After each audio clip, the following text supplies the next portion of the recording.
궂은 날씨에 오신 여러분, 옆에 계신 분들과 잠깐 마주보시고 인사 나누시겠습니다.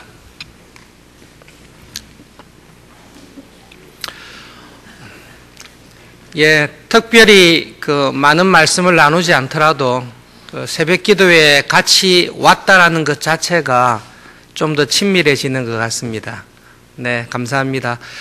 주차관리팀에서 교회 홈페이지에 올린 것 어저께 문자로도 보고 했는데 주차 관리하시는 분들이 주차하시면 안 됩니다 라고 하는 장소에는 힘드시더라도 주차를 삼가해 주시면 좋겠습니다. 새벽에 일찍 오셔서 기도하시고 가시는데 또 마찰이 있어서 서로 마음 상하는 일이 없도록 그 일을 위해서도 기도해 주시기 바랍니다. 예수님께서 십자가에서 죽으신 것은 하나님의 본성 때문에 그러십니다. 하나님은 죄를 절대로 참지 못하시고 죄에 대해서 징계하지 아니하시고 죄에 대해서 진노하지 아니하시고 죄에 대해서 벌 주지 않으면 하나님은 하나님이 되시지를 못합니다. 죄에 대해서는 반드시 징계하셔야 됩니다. 그런데 하나님께서 죄에 대해 가지고 있는 진노와 하나님의 형벌을 하나님께서 정의로우신 하나님께서 요구한 만큼 죄값을 다 치렀습니다.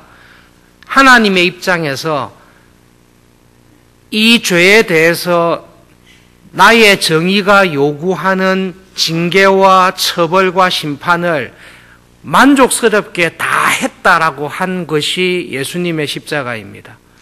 예수님께서 십자가에서 하나님의 진노와 심판을 받으시는데 어느 정도까지 받으시는고 하면 내가 충분히 다 심판했으니까 두 번 다시는 죄에 대해서 내가 심판하고 죄를 기억할 일이 없다라고 하나님 자신이 만족할 만큼 그 징계와 벌을 예수님께서 다 받으셨습니다.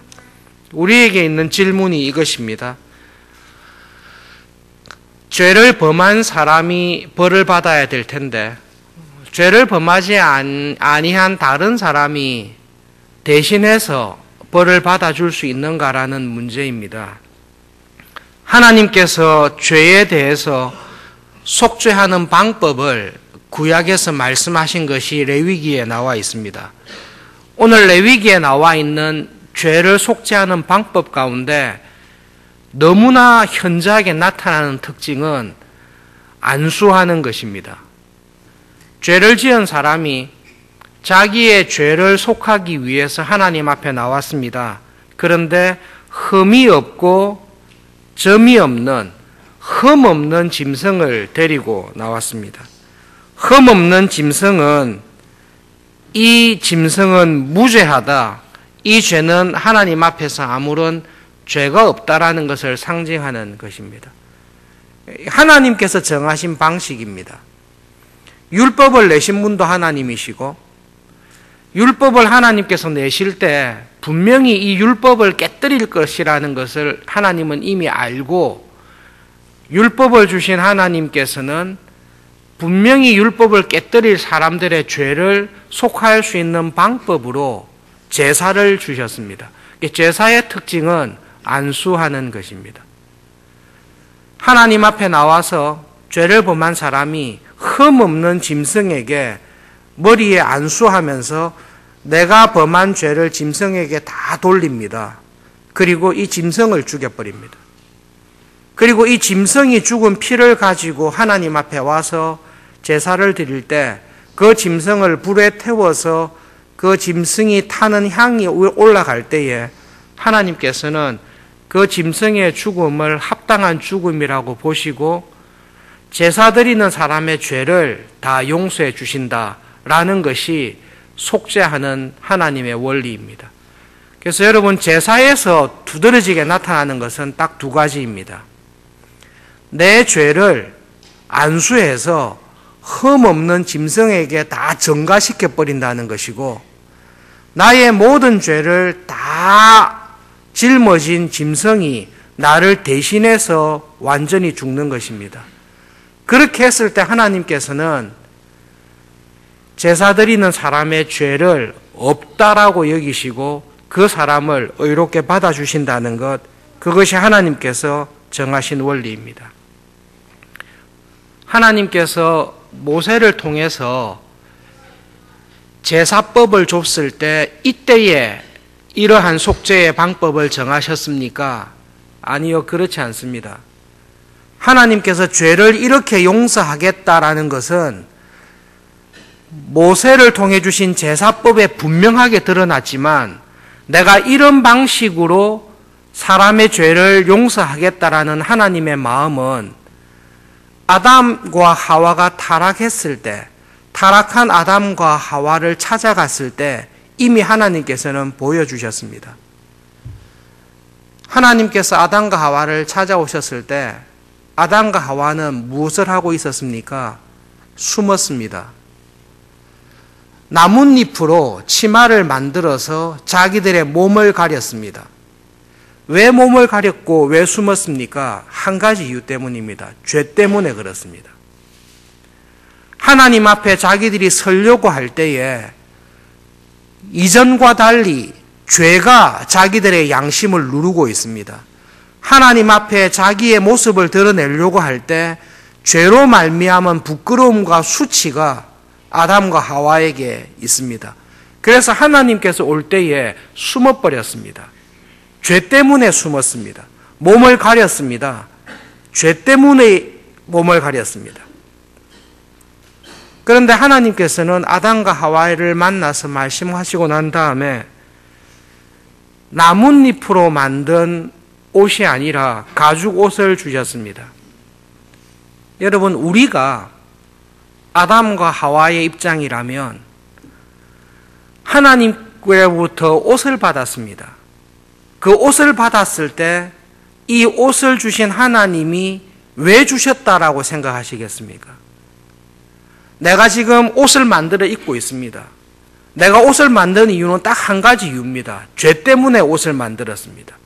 이 죄를 덮고 싶었습니다. 이 죄를 가리고 싶어서 옷을 만들었는데 내가 만든 이 옷을 하나님께서 벗겨버리시고 훨씬 좋은 가죽으로 만든 옷을 주셨습니다. 하나님께서 주신 가죽으로 만든 옷을 딱 받았을 때 아담과 하와는 더 명품 옷을 받았구나 이렇게 기뻐했겠습니까? 아니면 하나님께서 주신 옷을 딱 받았을 때 하나님께서도 우리 죄를 가려주기를 원하시구나라는 것을 느꼈겠습니까?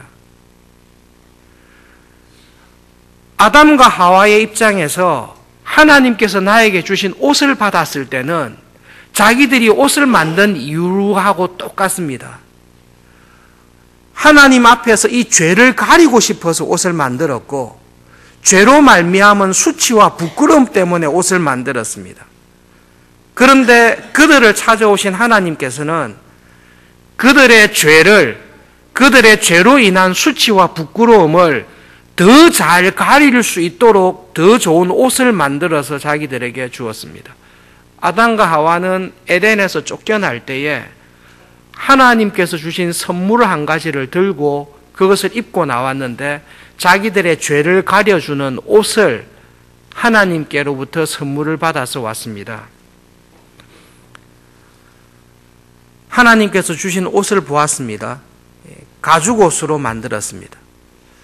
거기에 대해서 우리가 예수님의 죽음을 알기 때문에 생각할 수 있는 이유는 한 가지입니다.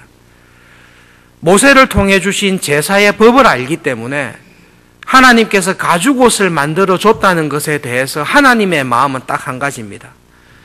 우리의 죄를 가려주기를 원하십니다. 그리고 이 가죽 옷을 만들기 위해서는 가죽을 제공할 수 있는 어떤 짐승이 분명히 죽었을 것입니다. 아담과 하와는 그거를 눈으로 보고 있습니다. 이것이 양의 가죽인지 염소의 가죽인지 분명히 알 수는 없지만 아담과 하와가 하나님이 주신 옷을 받았을 때 이 가죽 옷을 만들기 위해 자기들의 범죄와 관계없는 한 짐승이 죽었다라는 것을 분명히 알 것입니다. 바보가 아닌 이상 분명히 압니다. 한 짐승을 죽여서 자기들의 죄를 가려주신다는 것을 아담과 하와는 분명히 느꼈습니다. 죄로 말미암아 에덴에서 쫓겨난 아담과 하와의 마음속에 신락원한 이후에 그들의 마음속에는 죽는 날까지 두 가지의 생각이 있습니다. 한 가지는 하와를 통해 주시는 약속입니다. 너에게서 한 후손이 나올 텐데 그 후손이 뱀의 머리를 깨뜨릴 것이다. 그 후손을 하나님께서 약속하신 말씀을 평생 안고 살아갑니다. 아담이 900살이 넘도록 살아가는 동안 아담과 하와의 마음속에는 딱 한 가지만 있습니다.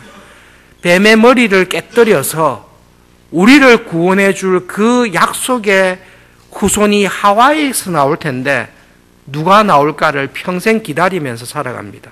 또 한 가지, 하나님께서 그 약속을 하시며 자기들에게 주신 가죽옷을 가지고 삽니다. 하나님께서 처음 이 옷을 주셨을 때 우리의 죄를 가리기 위해서 죄로 말미암아 하나님 앞에 가지 못했던 우리의 부끄러움을 가리기 위해서 하나님께서 이 가죽옷을 주셨다. 이 옷을 주셨을 때 하나님께서는 우리에게 소망을 주시고 속죄의 은혜를 주셨다라는 것을 아담과 하와는 평생 안고 갔을 것입니다. 여러분, 하나님의 본성이 있으십니다. 하나님께서 아담과 하와를 찾아왔을 때 범죄한 아담과 하와를 보시고 죽이기 위해서 찾아오신 것이 아니라 처음 찾아오실 그때부터 살리기 위해서 오셨습니다. 성부 하나님께서 아담과 하와가 타락해서 하나님을 저버리고 자기 삶의 중심에 하나님을 쫓아내고 자기 스스로 신이 되어서 살기로 작정한 아담과 하와를 보시고 저녁에 그들을 찾아올 때에 하나님 아버지의 마음속에 이들을 불쌍히 여겨서 살리겠다라는 마음을 이미 먹고 오십니다. 그리고 그 마음을 아버지 혼자 먹으신 게 아니라 성자이신 예수님께서 아버지의 그 마음에 동의하고 오십니다. 여러분, 하나님께서 아담과 하와의 태도를 보고 살려줄만 하면 살리고 형벌을 해야 될 것 같으면 형벌을 하겠다. 내가 아담과 하와의 태도를 보고 구원의 여부를 결정하겠다. 그렇게 오시지 않았습니다. 만약 그렇게 오셨으면 아담과 하와의 태도를 봤으면 살리지 않으셨을 것입니다. 하나님께서 찾아오셨을 때 아담과 하와가 어떤 태도를 하나님께 보였습니까? 너 왜 범죄했느냐라고 물었을 때 하와가 하나님께 했던 말이 이겁니다. 하나님이 만드신 뱀 때문에 제가 타락했습니다. 그것이 하와의 대답입니다. 하나님께서 아담에게 다시 물었습니다. 너 왜 내 말을 듣지 않고 나를 무시했냐라고 했을 때 아담의 대답이 이겁니다. 하나님이 하와 만드셨잖아요. 당신이 만들어준 여자가 나를 유혹해서 범죄했습니다. 아담과 하와를 찾아오실 때 하나님 마음에 쟤들이 어떤 태도를 가지는지를 보고 구원의 여부를 결정하겠다라고 하셨으면 아담과 하와의 대답하는 모습을 보고 구원하지 않기로 작정하셨을 것입니다. 놀랍게도 하나님의 형상으로 피조물로 창조된 아담과 하와가 범죄하여 하나님이 찾아갔을 때조차도 하나님을 원망하며 자기에 대한 죄를 고백하지 아니하고 핑계만 대는 아담과 하와를 보시고 하나님께서는 무조건적인 사랑으로 약속하십니다. 그리고 그들이 알지 못할 때에 이미 성부와 성자께서 언약을 맺으십니다. 나는 저렇게 타락한 인간을 버려두지 않고 구원해주고 싶다. 나는 저들을 구원하고 싶다. 구원할 수 있는 유일한 길은 저들의 죄를 흠없는 어린 양인 성자께서 다 뒤집어 쓰고 네가 죽어야 될 텐데 죽을 수 있겠느냐? 성자께서 성부의 그 말씀에 대해 좋습니다. 제가 그것을 할 수 있습니다. 성부와 성자께서 그 언약을 맺으시고 그 약속을 이미 하시고 아담과 하와를 찾아오신 것입니다. 그때에도 우리는 하나님을 거절하고 있었습니다. 그래서 로마서의 사도 바울이 하신 말씀이 맞습니다. 우리가 여전히 죄인 되었을 때에 여전히 하나님을 향해 원망하고 하나님께 책임을 돌리고 여전히 하나님의 원수처럼 행하고 있을 그때에 하나님께서 우리를 사랑하신다라는 것을 이미 하나님은 작정하시고 보여주셨습니다. 여러분, 고난주간에 있었던 모든 스토리의 중심은 그냥 성부하고 성자밖에 안 계십니다. 우리는 거기에서 한 일이 없습니다. 십자가에 달린 예수님을 주위의 모든 사람들이 구경하며 쳐다보면서 저 사람이 자기 죄 때문에 죽지, 네가 잘못해서 죽지라고 구경만 하고 쳐다보고 있었듯이 고난주간의 은혜, 부활의 은혜는 우리하고 전혀 관계없이 그냥 하나님께서 성부께서 결정하시고 성자께서 그 뜻에 따라서 순종하며 나가고 계신 것입니다. 여러분, 기도하시기 전에 마지막으로 이 한 가지를 더 생각해 보십시오.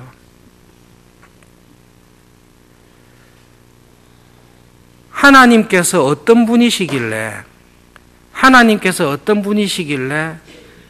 자기의 뜻을 완전히 무시하고 죄를 범하고 난 이후에도 여전히 하나님에 대해서 원망하고 불평하고 있는 사람들을 위해서 자기의 아들을 내어줄 생각을 하셨겠습니까? 그 하나님은 어떤 하나님이십니까? 그 하나님께서 저와 여러분을 찾아오실 때가 있습니다. 우리가 특별히 범죄하거나 잘못했을 때 하나님께서 우리를 찾아오실 때가 있습니다. 양심의 가책으로 찾아오시기도 하고 나단을 보내어서 찾아오시기도 합니다. 그때 하나님은 왜 찾아오십니까? 우리를 살리기 위해서 찾아오십니다. 하나님, 왜 저에게는 이렇게 생각으로도 한마디 말로도 미워하거나 원망하거나 불평하지 못하게 하십니까? 하나님께서 왜 나를 이렇게 괴롭히십니까? 하나님께서 우리를 사랑하시기 때문에 찾아오십니다. 여러분, 하나님께서 우리를 사랑하지 아니하시면 아예 찾아오지를 않습니다. 우리 마음에 상실한 대로, 마음에 악한 대로 살도록 그냥 버려두십니다. 그러나 내가 뭔가 부족하여 잘못했을 때 하나님께서 나에게 찾아오십니다. 뜻밖의 양심의 가책을 주시고 뜻밖의 사소한 일을 했는데도 넘어지는 일을 벌어지게 해서 나를 찾아오십니다. 왜 찾아오시죠? 나를 살리기 위해서 찾아오십니다.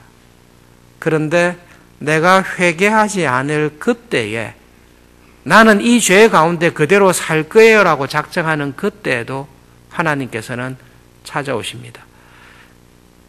그것이 하나님의 본성이십니다. 그것이 하나님께서 우리의 죄를 자기가 다 짊어지신 사랑입니다. 아담과 하와를 찾아오신 하나님, 내가 범죄할 때에 나를 찾아오시는 하나님은 나를 괴롭게 하기 위해 오신 것이 아니라 나를 살리기 위해서 오십니다. 그 하나님을 기억하면서 아침에 함께 기도하겠습니다.